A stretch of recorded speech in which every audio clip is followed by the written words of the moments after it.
Yeah, this season, the Warriors, Steph, Draymond, all of them, it's like a hit or miss when you hear people talking about them.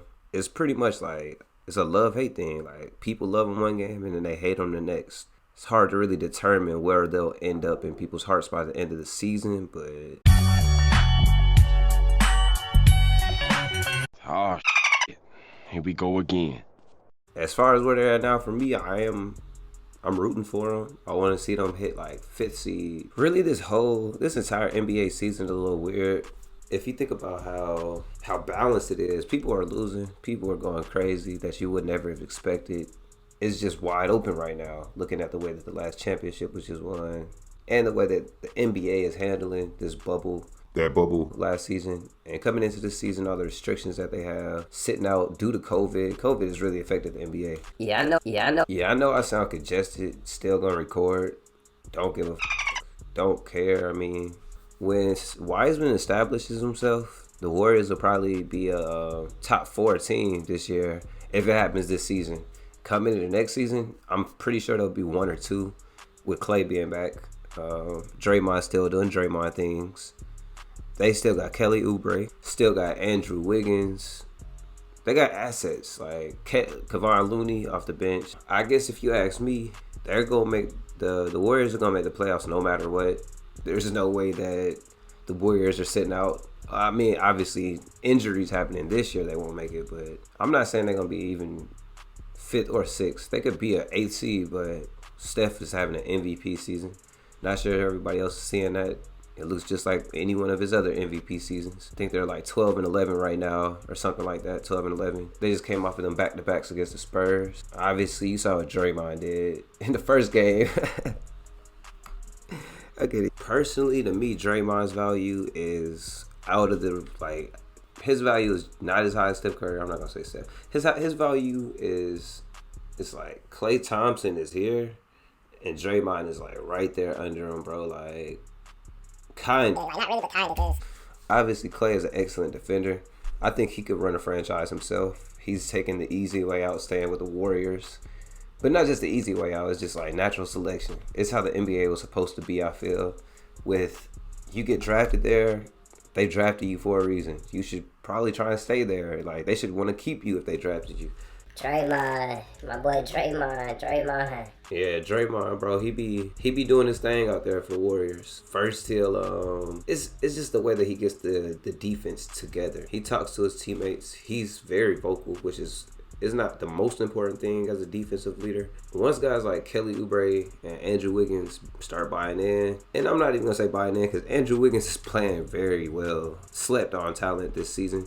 I'm not gonna say like he should be most improved, but he's at least showing with a first round draft pick. Like, he got picked first in the draft. He should be averaging 25 at this point in his career, but easily by like in his sleep. I feel like it should be a requirement when you get picked first that you have to average 25 points by year 5. Like, it's a requirement, bro, or you have to get out the league. Even looking at a guy like Kelly Oubre, who is young and just trying to find himself in this league, he don't know what he's gonna do. Like, as far as after he leaves the Warriors, or if the Warriors gonna keep him, because he actually is nice. Even aside from that 40-point game that he had when he was on the Suns, he was starting to step into a role that they needed, like a wing defender he could hit his shots. It wasn't really too much you couldn't ask this kid to do on the floor. So I like Kelly Oubre. I would actually try and keep him on the Warriors, but his trade value might go up if he continues to have a good year. And Clay coming back, they're not gonna need somebody like Kelly. But just thinking about like using the two of them, Kelly Oubre and Andrew Wiggins, to go along with the assassin himself on both ends of the floor, bro. Because it's like you could use them in the offensive scheme that Steph has, where obviously just keep moving. Everybody keep moving. Whoever has the ball, really watch the basket, bro. Act like you want to score. Get to the rack.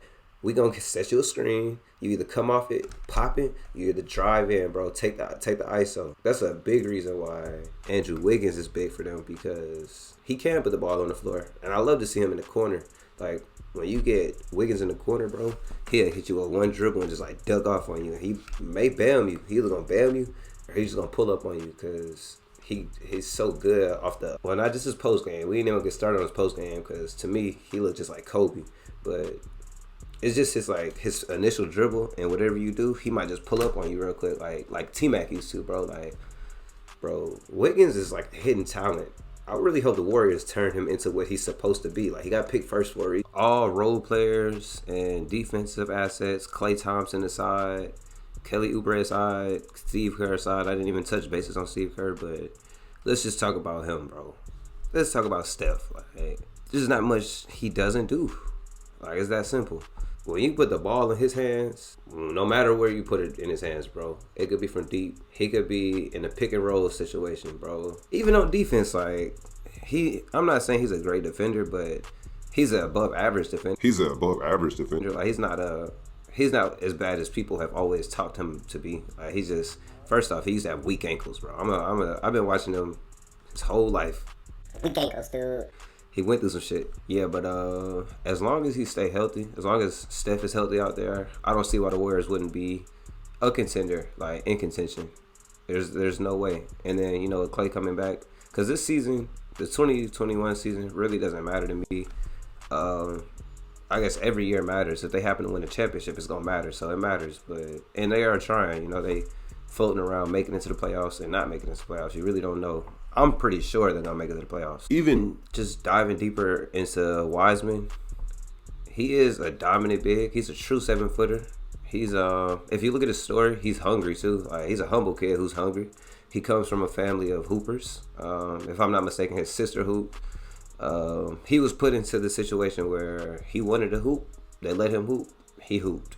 If you put Wiseman into a winning situation, which you kind of have, but you didn't, because Klay was there when he came. Klay just got hurt right before the season started. So mentally, he was in a situation where they was about to go for a championship. So that was his headspace. And, for Klay to get hurt, I'm pretty sure things haven't changed much with, looking at how Steph has been performing.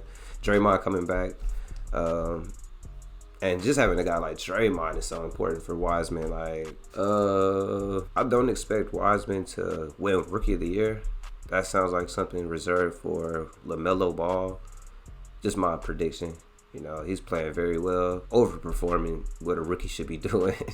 Kid dropped like more than 7 threes in the game. That's not normal. Wiseman, him coming back, he's a dominant big. He can stretch the floor. That's just like, obviously now in the NBA, that's not special. It's not like, it doesn't make you different, but you're one of the dominant bigs in the league now. Now that you can, I gotta come out there when you shoot it, and you can also drive to the cup. Like, you're athletic enough to get past me off the pump fake. And he's yelling too, true 7-footer. Let's not forget, kind of like a boogie, like a different kind of boogie, but not the same pace. I like how Wiseman plays though. Block shots. He's here for blocking shots. Like, I'm gonna just keep touching bases on his height. 7-footer. Probably like a 7'5" wingspan. I don't know. I'm not sure. I'm gonna check it out. But what more could you ask for? If he steps into his role and actually establishes himself as the best big on this team, and just more about Steph Curry. Like, I know there's like a dog barking in the background. Can't be helped. We have a dog.